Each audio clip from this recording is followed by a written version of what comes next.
you doing? Welcome to XXL Moments of Clarity podcast. How you doing today? I'm good. How are you?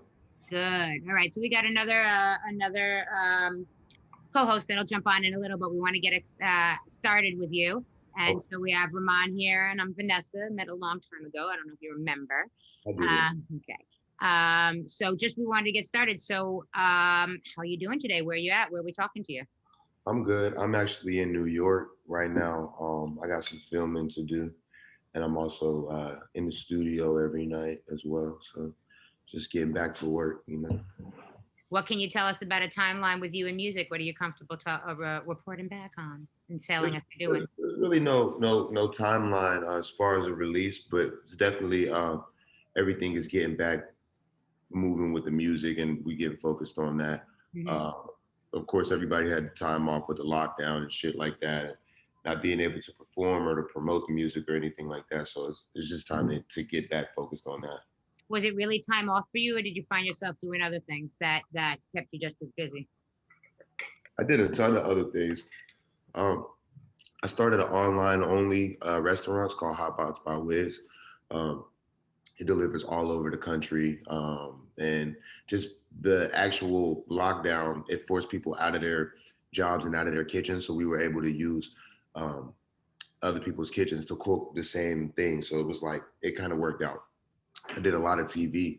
TV never really shut down, or movies never really shut down. Right.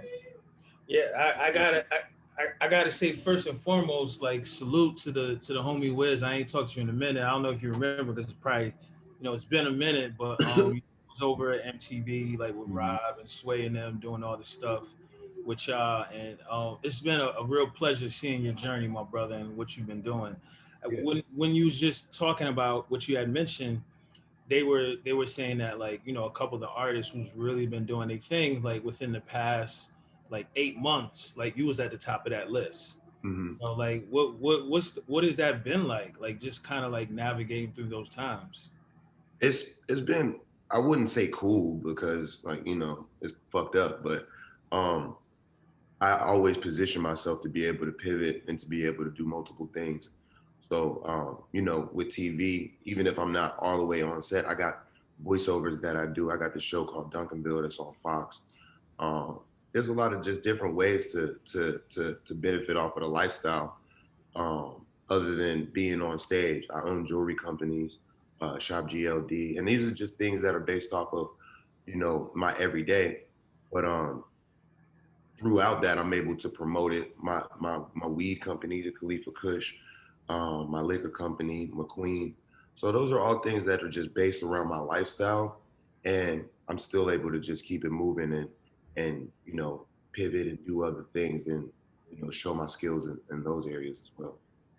I always looked at you as like and especially like right now it's like one of those guys who's really like, I mean, you always have been, but like the leaders of the pack, you know what I'm saying? Because you kind of represent like this new generation, but you came in kind of like at the end of, the previous like regime or whatever. So it's like you're like helping, like you're connecting the dots, and you put out like a wealth of like really dope material. And and it's like, we had these conversations with like Jay-Z, like when he was at like Life and Times Volume 3. It's like you've been killing it for so long. It's like, all right, what you gonna be talking about now? Like now what's up? Mm-hmm. And I think that a lot of people's really interested to see that and to hear what you're talking about because they're looking for that inspiration, especially like consider everything's been going on. Yeah, definitely. Like I said, everything's based off of my life and where I'm at. So even the music that I made that attracted so many people to me, that was just based off of where I was at and what I was doing. So it's not possible for me to, go back and redo those things, but creating new moments and touching on subjects that are relevant to me, people my age, people who've grown with the music, and also just what I've learned, from being in the game 10, 12, whatever, however many years.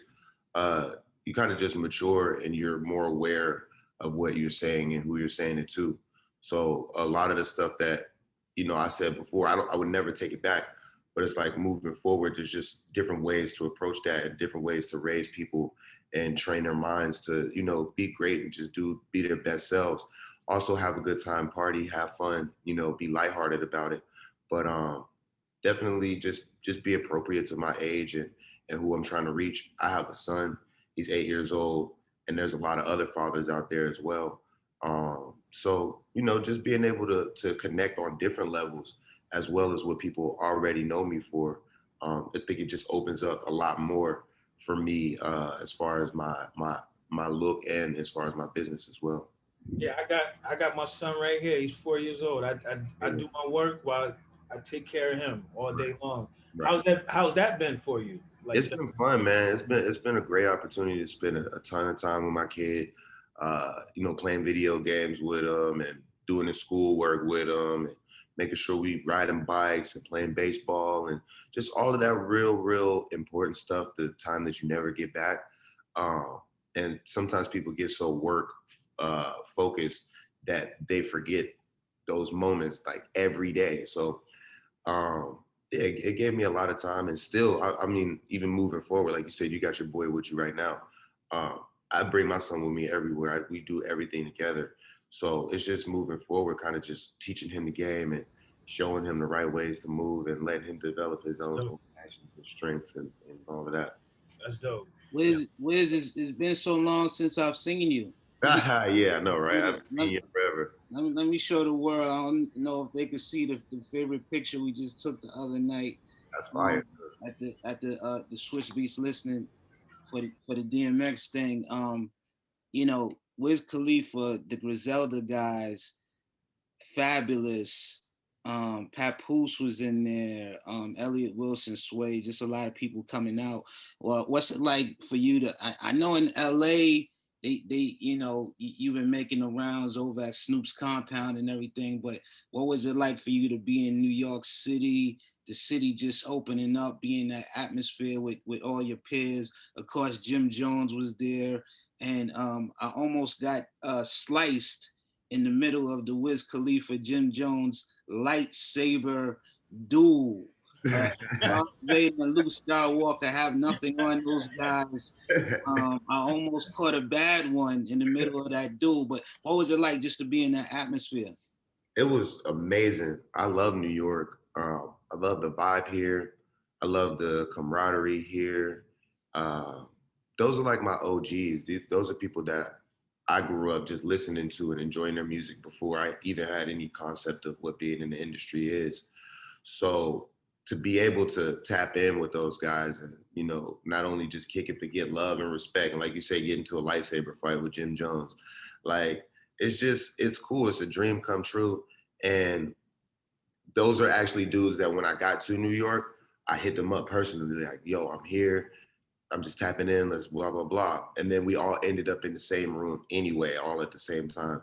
So I think it's just destined to be. And somebody was asking me what the vibe was like. I'm like, it was so cool because you could tell everybody just jumped out of their crib, just woke up, put some clothes on, and just came down to support. And you know, it was real to just see all of those legends and all those powerful people, and even the up and coming. You know what I'm saying? The Griselda dudes, they get so much love out here, so much. They're on fire, but they're in the mix with legends, though. You know what I'm saying? Like, it's not just like, oh, I'm competing with the young niggas, blah blah blah. You got real heavyweights, you know, praising you. So it was really good to see, man. Swiss, he was calling you the young Snoop. Mm-hmm. And I see the comparison, not just the whole weed thing, but the fact that, you know, how sometimes, you know, you be in a room and somebody just come in the room, man, and the mood just lightens up. You know what I'm saying? That's how it is when Snoop comes in, and that's how it is when Wiz. When we see you, we associate you with just a good time, just a good vibe. You know, you was passing out your new product there. You know, you on your mothership vibe as you were saying. Mm-hmm. And product samples in New York. Yeah, you know. I got you. Hey, repercussions here.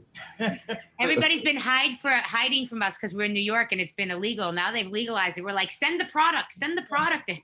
It's legalized, man. And also on the music side too, man. You shown just such a versatility to get on records with anybody, you know, and that's what Snoop has made a career of too, man. I remember, man, you come into the MTV office with just the fade, the Yeah. short haircut and the fade, man. And I forget what award we gave you. It was some type of award we gave you right there in the office, man. And just to see your career elevate. I'm getting off track a little bit, but you just celebrated the anniversary of Cushion OJ. Mm-hmm. I just want you to just take us back a little bit because that actually turned out to be one of the modern day pivotal mixtapes. Right. I was just talking with Smoke about that. Smoke Dizzy, that's my partner. Yes, And we were just my wrestling buddy. yeah, we were just saying how cool, you know, the blog era was, and how it was really dope to be a part of that, and kind of everybody was just putting their best foot forward, and like I was saying before, just talking about our lives at that time, what we were doing. We were all traveling, we were all hustling, we was buying clothes, you know what I mean, and a lot of things were changing, a lot of things were shifting. So even songs like car service, like niggas got Ubers now, but that's what it was back then. It was a car service, like for artists. So we were super excited to be just coming from the hood or coming from wherever we was at to the point where it's like, oh, my car service is downstairs, or we was calling each other cars. So it was like it was a really fun time to be coming up, and also like the art of it too. We made sure we stayed like lyrical, and we touched on things from the past, and we dug up samples, and we put a lot of people onto just a different style of listening to music. And you know, it was fun, and it was really, really significant. And that's all you could really ask for in music, is for people, the artists, to come in and kind of change the game and make things fun for everybody. And to be able to be a part of that.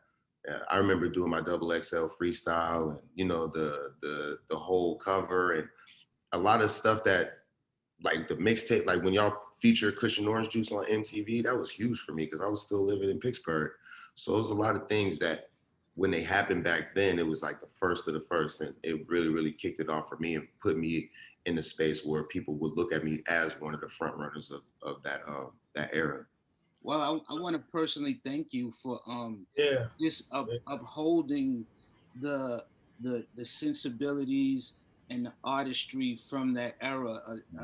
I think sometimes a lot of it gets lost today with, you know, so many people just put out content, put out content, put out content, but and chasing streams. And I want to thank you personally because as big as you got with your touring and as much streams as you've achieved, you've never uh, you've never forgot where you came from as an artist. Always kept it solid. Upheld your artistry. You know, I still love I Can't Miss This Plane. I still love all of that. You know, I'm still on that.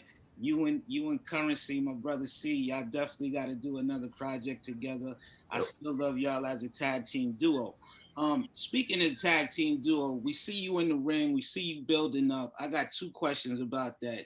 There's a professional fighters league that I heard that you're getting into. I want you to get into that. But before you get into that, will we ever see Wiz Khalifa fight one of the Paul brothers? No. Big or Logan? Will we see you get in the ring with one of them brothers? No holds barred, because I know you boxing. They boxing. No holds barred. I'm not fighting none of the Paul brothers, man. They cool though. I mess with them. I like what they doing. I think it's a weight class difference too. They a little heavier than I am. I'm tall like in height, but I only weigh like $180. So they walking around almost 200 pounds. So with the weight class is way off. So that would never happen. PFL is a professional fighting league, like you said. We just got to deal with ESPN and ESPN Plus. And what it is basically a regular season that's based off of a point system. So each fight, the fighters get points. You get 3 points if you finish, and I think it's 6 for a knockout. And throughout the season, you rise in the rankings, whatever your weight class is. And then at the end of the season, there's the playoffs. So whoever did the best during the season, they get to compete in the playoffs. And then there's the championship, where you fight for a belt and $1 million. It's really good for the fans because they get to see people build up and kind of come from the ground up and turn into superstars based off of their stats and, you know, how they really perform. Also, other superstars are able to leave their league whenever their contract is up and come over to the PFL and compete as well. So it's going to give a lot of people, the fighters, an opportunity to really get their shine and get what they work for. And in the end, the $1 million, there's only a handful of, fighters who've actually fought for, $1 million or more dollars. So it gives more people an opportunity to not only get popular, but to, get some money based off of what they've been training for. That's what it's all for anyway. Everybody wants to get paid. You're not getting out there kicking ass just because you like hitting people. You know what I'm saying? You want to compete and you want to get bread. You want to feed your family. So you on your Vince McMahon, we should say. We're gonna call absolutely. Wiz McMahon. Wiz McMahon. We getting all these announcements, all these festivals made in America is coming back. I just saw Summer Jam is coming. Wiz, two questions for you. How excited are you that everything is opening back? Not only can you get on the road and get all of this big bread, but we can see the guy who was tapped as one of the greatest live performers of this generation, Wiz Khalifa, and who are some of the other great live performers that you are looking forward to seeing or even being in festivals with? Yeah, I love performing and I love watching live music. That's the main thing that I was missing out on, is actually going to concerts and being able to see shit and enjoy it, smoke weed and dance. Like, that's my shit. I love that. So performance aside, I'm definitely looking forward to just hearing some loud ass bass and just being in the production. I'm a huge nerd, so I look at the stage. I'm looking at all of that, and the way the technology is advanced, and I don't even know what the hell is new. So I'm gonna see some crazy ass shit. I'm really, really looking forward to that. Yeah, and me performing actually, I think it's gonna be really fun because during the lockdown, I had dropped the Saga of Wiz Khalifa. So there's some records on there that I really want to bring to life, perform those live and make them a part of people's lives, as well as performing the hits and bringing that nostalgia back and just showing people what it feels like to kind of just see your favorite song. You might have loved this song for 10, 12 years and haven't seen it perform live before. So, that's still an opportunity for me to really touch people and, make them feel great. Even though I've been on the road for a long ass time, I feel like I still got really, really new opportunities to make new fans and just make people feel amazing. Looking forward to it, man. I know them Steelers. I know y'all better try to get Julio Jones. Yeah. Try to make that trade. Yeah, man. I don't know what's going on with them Steelers, man. Because we know you got to go because you have a few things going on today, but we thank you for taking the time to sit with us. Let us know about the league that you're working on, the new music you got going on. Anything else you want to tell us before you take off? No, I just appreciate you guys. Thank y'all for tapping in, and as things develop, I'm gonna be back. I'm gonna keep. Thank you for doing all you do. I mean, it's been amazing to see your story and amazing from the freshman days and you coming in from the very beginning and the whole climb and everything. It's very impressive. So you got fans over here. We're happy to see you doing so well. Thank you guys too. I appreciate y'all. Y'all have a great rest of the day. Okay. Same to you.